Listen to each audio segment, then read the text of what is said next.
Sir, Balasaheb Thackeray यांची जन्मशताब्दी पर्व आहे. शिवसेनेकडून अनेक कार्यक्रमांचं आयोजन देखील करण्यात आलेलं आहे. कशा प्रकारे अभिवादन कराल या जन्मशताब्दी पर्वानिमित्त? हिंदू हृदय सम्राट शिवसेना प्रमुख माननीय बाळासाहेब ठाकरे यांचं हे जन्मशताब्दी वर्ष आहे आणि ठाणे जिल्ह्यातर्फे शिवसेनेतर्फे विविध कार्यक्रमांचं आयोजन या वर्षभरामध्ये केलेलं आहे.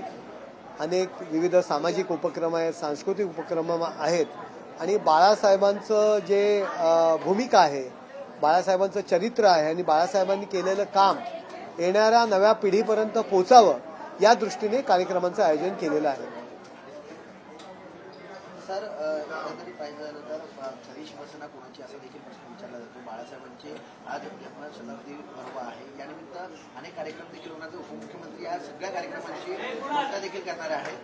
सरकारच्या माध्यमातून हे कार्यक्रम राबवले जातात. खरी शिवसेना ही बाळासाहेबांची आहे आणि बाळासाहेबांचं हिंदुत्वाचं जे तत्व आहे, हिंदुत्वाची जी भूमिका आहे ती मध्यंतरीच्या काळात काँग्रेसच्या दावणीला बांधली होती.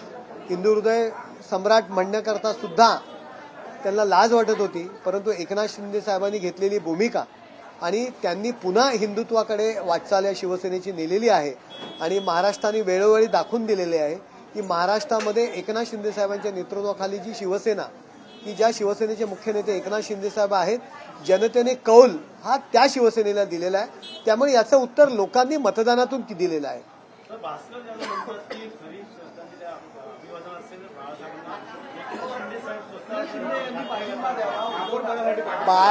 बघा, भास्कर जाधव कधी एक पाय इकडे कधी एक पाय तिकडे,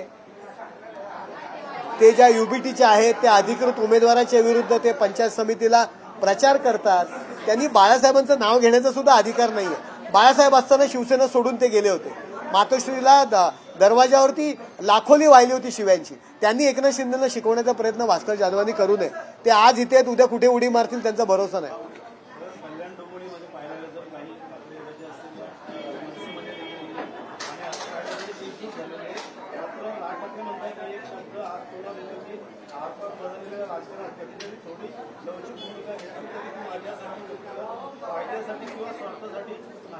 कल्याण डोंबिवलीचा विषय 2 दिवसापूर्वी झालेला आहे. मला वाटतं आता याच्यावरती जास्त चर्चा करणे योग्य नाही. थोडी लवचिक भूमिका जर मी घेतली तर ती माझ्या वैयक्तिक फायद्यासाठी नाही, हे तुम्ही समजून घ्या.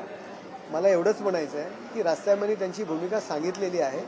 याच्यावरून अंदाज आपण घ्यायला पाहिजे त्यांची भूमिका काय. सारखं सारखं ती या विषयावरती चर्चा करणं मला योग्य वाटत नाही. नाही, मला नाही वाटत तसं काही प्रकार आहे. या विषयावरती न बोललेलं बरं. No comments.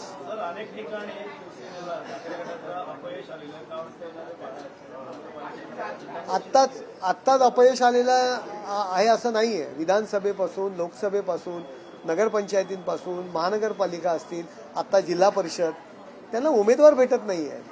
उमेदवार शोधावे लागतात, मनसेची साथ घ्यावी लागते. त्यांचे उमेदवार इकडून तिकडून गोळा केलेले असतात. त्यामुळे संपूर्णपणे त्यांची वाताहत झालेली आहे. निवडणुकीच्या काळात एकत्र आले होते, आता बाळासाहेबांच्या एकत्र येणार आहे. काय वाटतंय कशा प्रकारचं सगळ्या कार्यक्रमात? बघा, त्यांची युती झालेली आहे, तर एकत्र आले तर त्यांना शुभेच्छाच आहेत.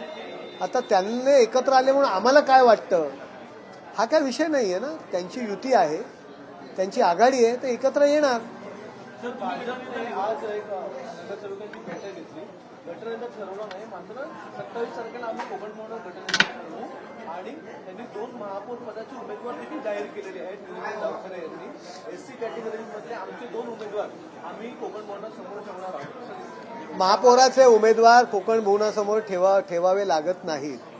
कोकण भवनामध्ये गटाचा विषय येतो आणि गटनेत्याचा विषय असतो. त्यांनी त्यांची भूमिका मांडलेली आहे. या संदर्भात निर्णय माननीय एकनाथ शिंदे साहेब, रवींद्र चव्हाण आणि देवेंद्रजी फडणवीस घेतील. त्यांनी सांगितलं की येणाऱ्या काळामध्ये आम्ही शिवसेनेसोबत बसून ज्या प्रस्तावाचा मांडणार आहे, तुमच्या समोरच्या प्रस्तावाला स्थानिक पातळीवरती तर प्रस्तावामध्ये त्यांचं कशा प्रकारे नक्कीच प्रस्तावावरती आम्ही चर्चा करू. मी रात्री सुद्धा निरंजन डावकरांशी चर्चा केलेली आहे या संदर्भात. असं काय नाही, आम्ही युतीमध्ये लढलेलो आहोत. आम्ही चर्चा करू आणि निर्णय घेऊ.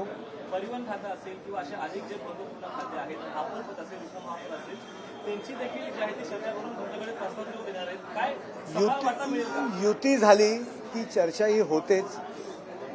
आणि निवडून आलेले नगरसेवक, मुंबई महानगरपालिका आहे, ठाणे महानगरपालिका आहे, कल्याण डोंबिवली महानगरपालिका आहे, उल्हासनगर महानगरपालिका, युती आहे, बसून योग्य तो तोडगा निघेल. दीपक जाधव जे दिव्यामधले नगरसेवक आहेत त्यांचं नाव देखील कल्याण लोकसभा मधून हा यावेळीचा महापौर बसेल का? कारण की कळव्यामध्ये पण एक नगरसेवक आहे, 2-3 नगरसेवक एससी कॅटेगरीतले कल्याण लोकसभामधले आणि वागळेच्या पट्ट्यामध्ये देखील 2 नगरसेविका आहेत, विमल भोयर आहेत आणि दर्शना जानकर आहेत. अरे खूप लोक आहेत. कल्याण लोकसभेमध्ये 3 लोक आहेत की जे एससी कॅटेगरीचे आहेत. कोपरीमध्ये आहे, वागळे स्टेटमध्ये आहे, वर्तकनगरमध्ये आमचे मानपाडा, घोडबंदर यामध्ये आहे. आमच्याकडे खूप उमेदवार आहेत. पक्षाचे आमचे मुख्य नेते एकनाथ शिंदे साहेब त्या ठिकाणी योग्य तो निर्णय घेतील.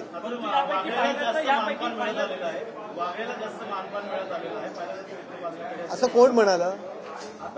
असं कोण म्हणालं? हे बघा, ठाणे शहर आहे, ठाणे शहर आहे, त्याच्यामुळे शहर महानगरपालिका क्षेत्र म्हणून आम्ही काम करतो. वागळे वगैरे असं तुम्ही आतापर्यंत जर पाहिलं तर मी कोपरीमध्ये आहोत, मी महापौर झालेलो आहे, मी सभागृह नेता झालेलो, मी वागळेमध्ये नव्हतो राहत. यापूर्वी स्थायी समिती सभापती संजय भोईर होते, ते माजिवडा मानपाडा बाळकुंमध्ये राहत होते. रमाकांत मडवी हे दिव्यामध्ये उपमहापौर म्हणून राहत होते. मीनाक्षी शिंदे या घोडबंदर पट्ट्यामध्ये राहत होतात. अशा पद्धतीचा वागळे, कोपरी आम्ही सगळे एकसंघ आहोत. ठाणे महानगरपालिका म्हणून आम्ही एक क्षेत्र समजतो. त्यामुळे वागळे, कोपरी, नौपाडा असा काही विषय नाहीये.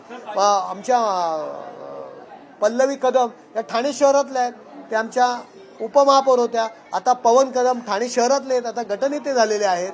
अशा पद्धतीचा विषय माध्यमं तयार करतायत, असं काही विषय नाहीये.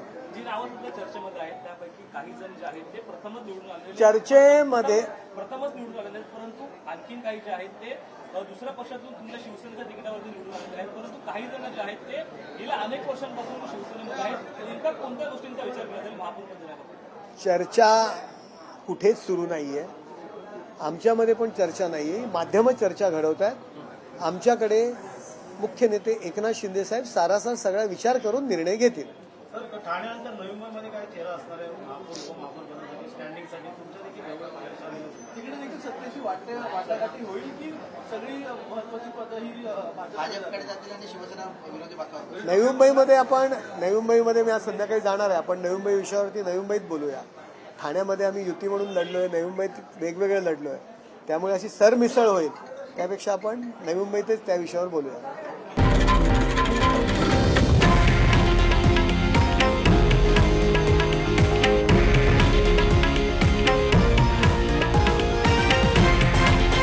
हे आहे देशातील नंबर 1 न्यूज नेटवर्क आणि आपण पाहत आहात TV9 मराठी, एकमेव.